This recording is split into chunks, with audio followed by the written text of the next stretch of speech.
You might want to ask yourself why the entire culture is utterly saturated with mass media entertainment from all sides, while the educational system in America continues its stupefying downward slide since the U.S. government decided to take over and subsidize the public school system. What your government pays for, it gets. When we understand that, then we look at government-financed institutions of education and see the kind of students and the kind of education that's being turned out by these government-financed schools. Logic will tell you that if what is being turned out in those schools was not in accord with what the state and the federal government wanted, then it would change it.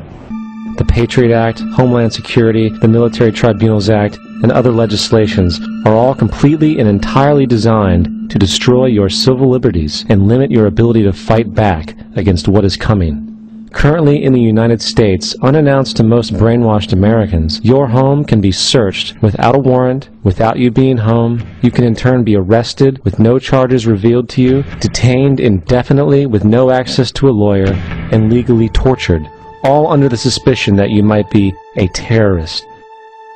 It's time to wake up. The people in power go out of their way to make sure that you are perpetually misled and manipulated.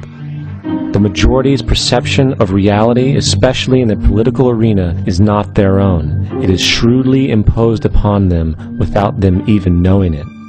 For example, the public at large actually believes the invasion of Iraq is going badly, as sectarian violence doesn't seem to stop.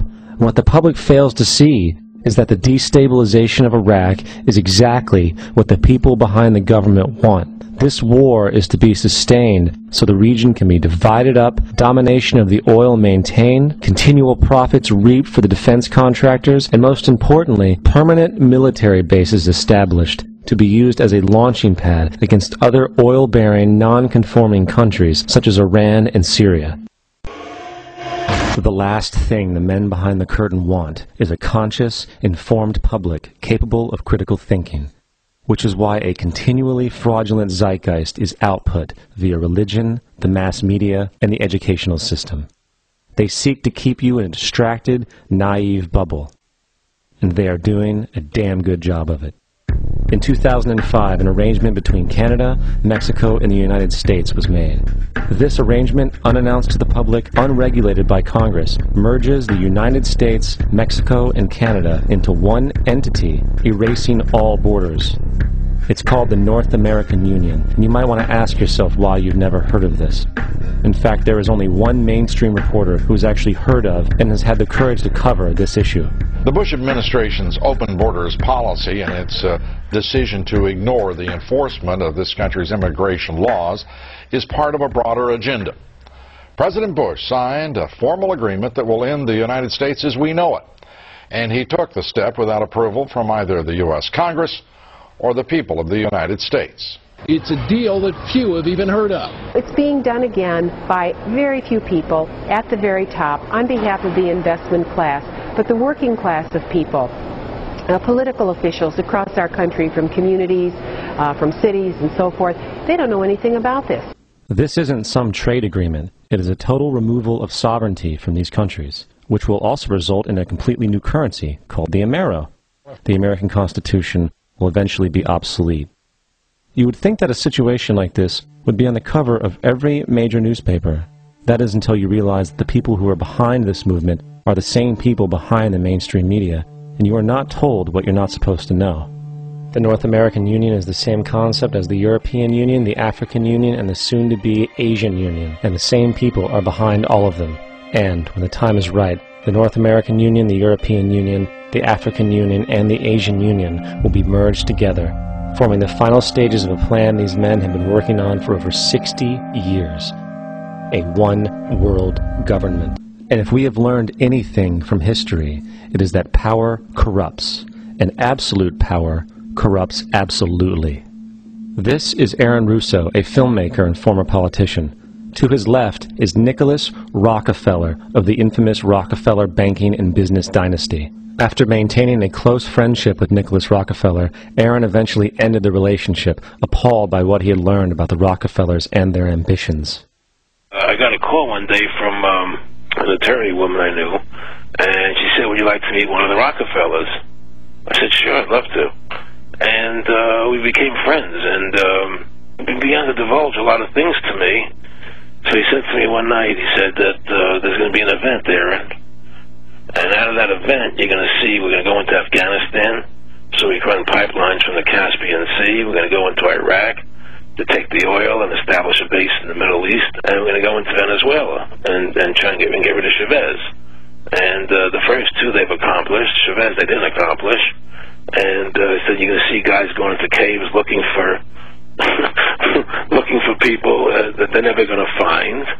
You know, he was laughing about the fact that you have this war on terror. There's no real enemy. He's talking about how by having this war on terror, you can never win it because so it's an eternal war, and so you can always keep taking people's liberties away. And I said, how are you going to convince people that this war is real? He says, but the media can convince everybody it's real. I mean, you know, it's just that you keep talking about things, you keep saying it over and over and over again, and eventually people believe it. You know, you created the Federal Reserve in 1913 through lies. You create 9/11, which is another lie.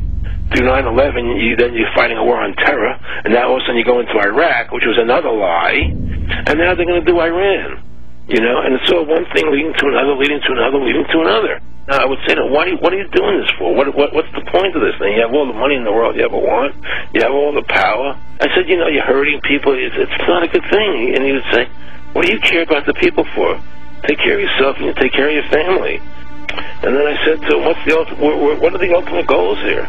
He said, the ultimate goal is to get everybody in this world chipped with the RFID chip, and have all money be on those chips and everything on those chips. And if anybody wants to protest what we do or violate what we want, we just turn off their chip. That's right, microchipped. In 2005, Congress, under the pretense of immigration control and the so-called war on terrorism, passed the REAL ID Act, under which it is projected by May 2008 you will be required to carry around a federal identification card, which includes on it a scannable barcode with your personal information. However, this barcode is only an intermediary step before the card is equipped with a VeriChip RFID tracking module, which will use radio frequencies to track your every move on the planet.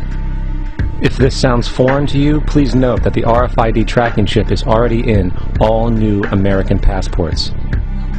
And the final step is the implanted chip, which many people have already been manipulated into accepting under different pretenses.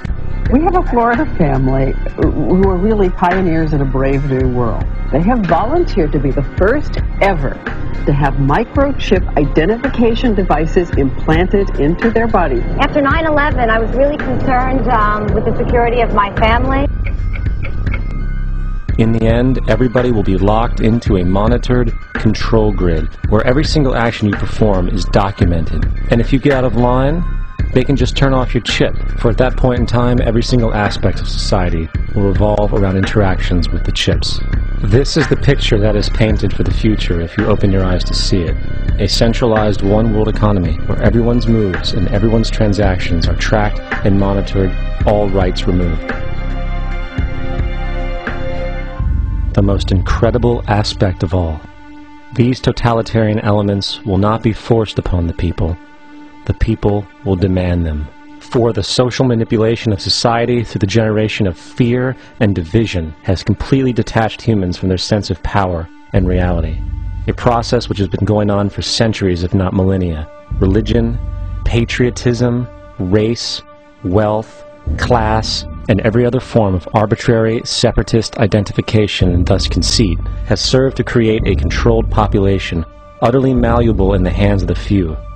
Divide and conquer is the motto, and as long as people continue to see themselves as separate from everything else, they lend themselves to being completely enslaved.